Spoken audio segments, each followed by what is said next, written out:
மொர்தெகாயோட அடிமையாக இந்த அந்நிய தேசத்திற்கு வந்த எஸ்தர் இப்போது 127 நாடுகளை ஆண்ட அகாஸ்வேரு ராஜாவுக்கு மனைவியானால் மகாராணியாக உயர்த்தப்பட்டாள்.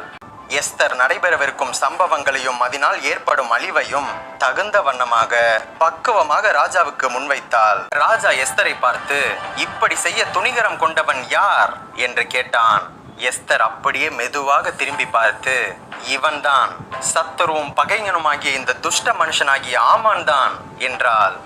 மொர்தெகாயை கொன்று போட ஆமான் செய்த 50 முழ உயரமான தூக்கு மரத்தில் ராஜாவின் கட்டளைப்படி ஆமான் அதில் தூக்கிலிடப்பட்டான்.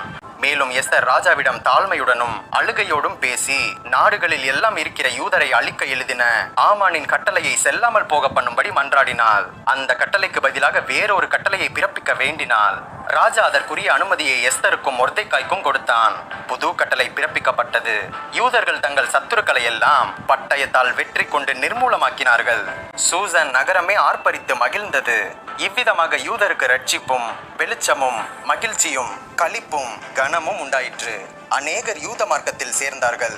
மொர்தெகாய் ராஜாவின் அரண்மனையில் பெரிய ஸ்தானத்தில் இருந்தார். ஆமானின் குமாரர் 10 பேரும் கொல்லப்பட்டு தூக்கு மரத்தில் தூக்கி போடப்பட்டனர்.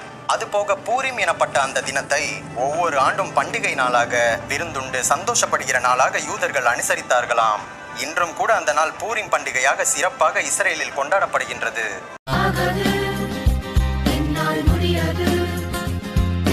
சத்தமே இனி என்றும் கேட்காது. புது எண்ணெயால் அபிஷேகம்